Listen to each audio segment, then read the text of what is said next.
Running a TCG business, especially full time, could be really, really scary, especially if no one's giving you advice or direction. Well, in today's video, I'm going to give you guys tips from all the mistakes that I've done throughout this year. Well, let's get on to the video.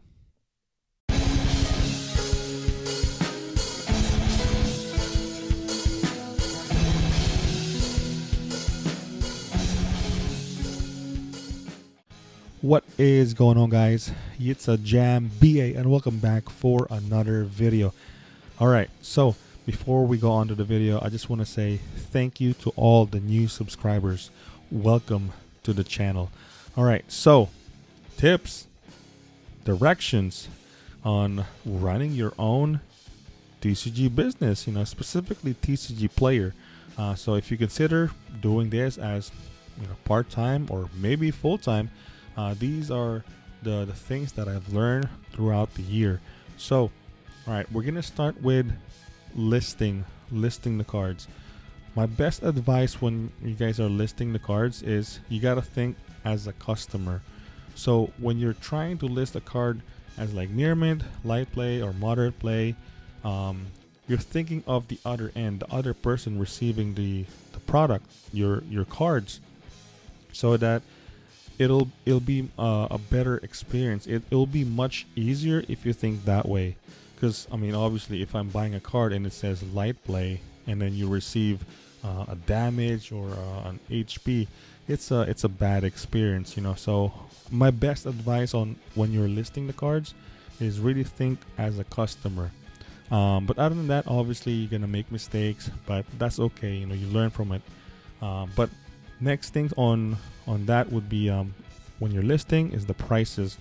So on Tcgplayer, the lowest, I think, as far as like shipping, there's like 99 cents. As far as the pricing on like the low end cards, my best advice is if the cards are lower than buy list, I highly suggest you just not list it. You can hold it if you want, but you can also just buy list them on like a store, and then just like exchange it for a store credit or cash. But my rule of thumb in like bulk pricing, as far as like rares, my lowest would be 15 cents. Foil rares are like 25 cents, and then on the mythics, the lowest would be 35 cents, and then the foil mythics is 50 cents. So that's like my lowest.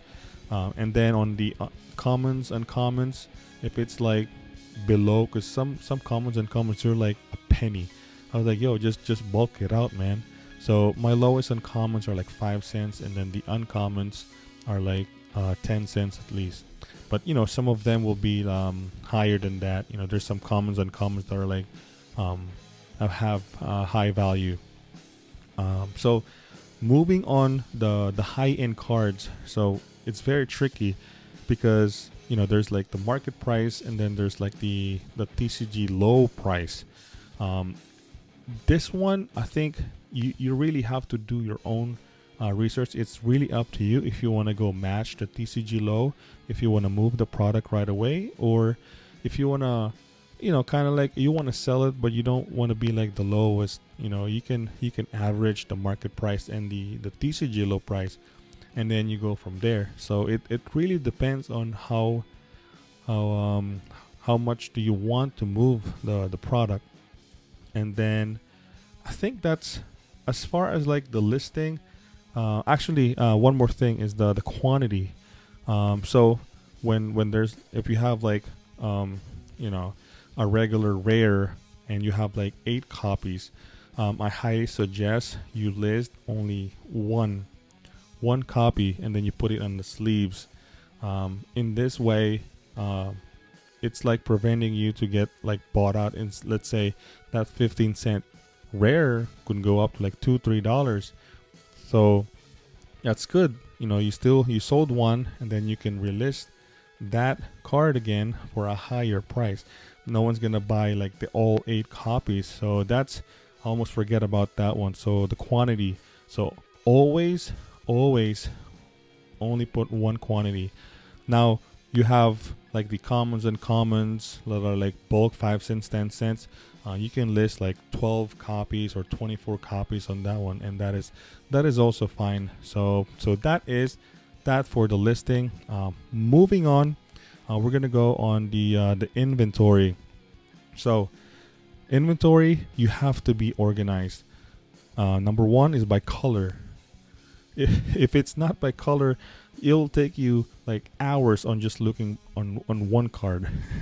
And then after by color, it has to be alphabetized.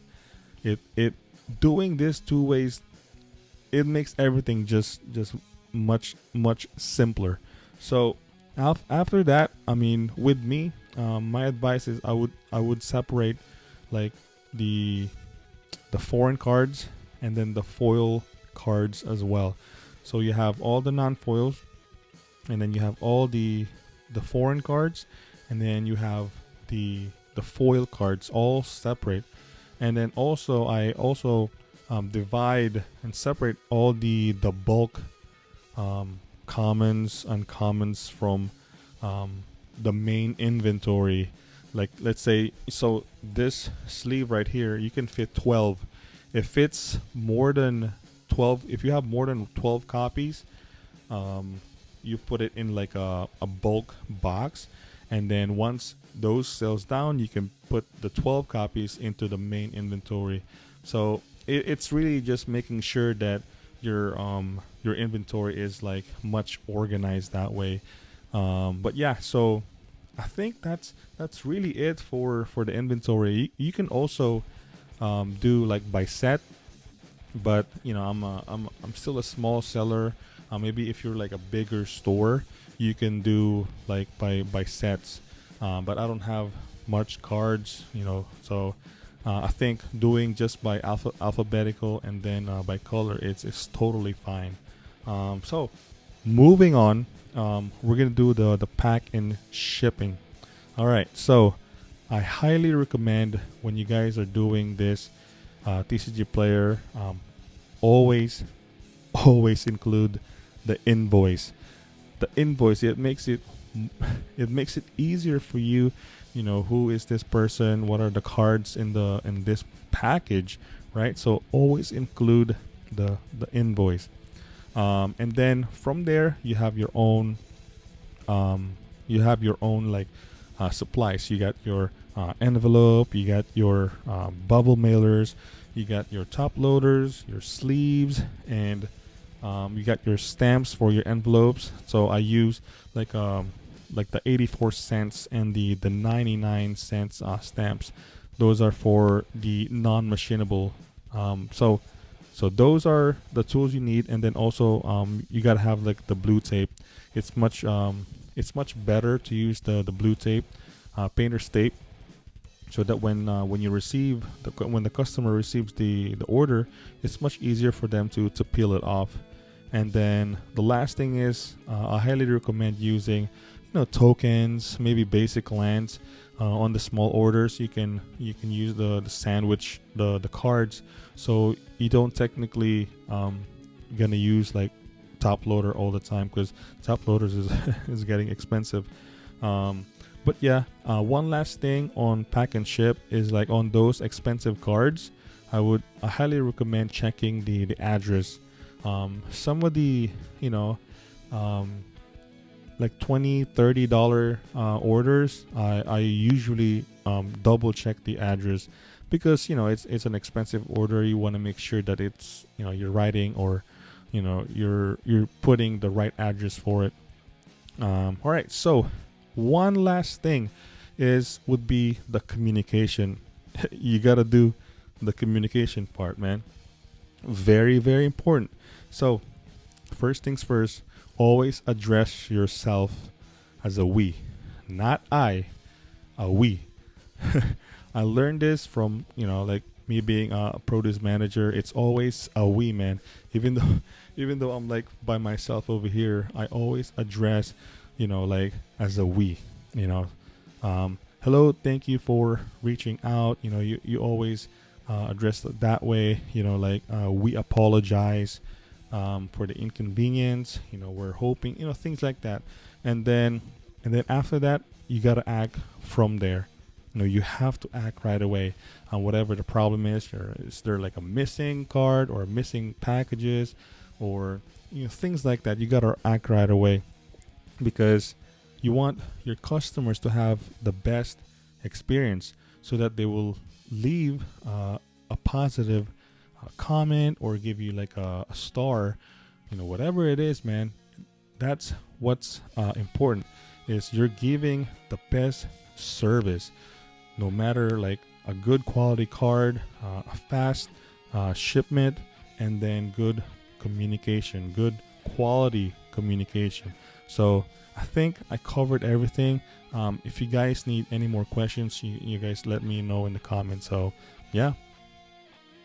All right, that is going to be it. I hope this video helps you and maybe answers some of your questions in like running a TCG business, specifically Tcgplayer.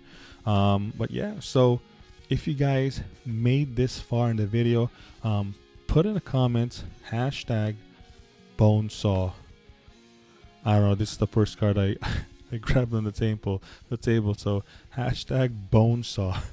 And if you guys need any singles, please check out my Tcgplayer Anger collections.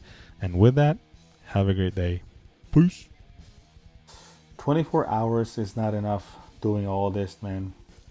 It's not enough.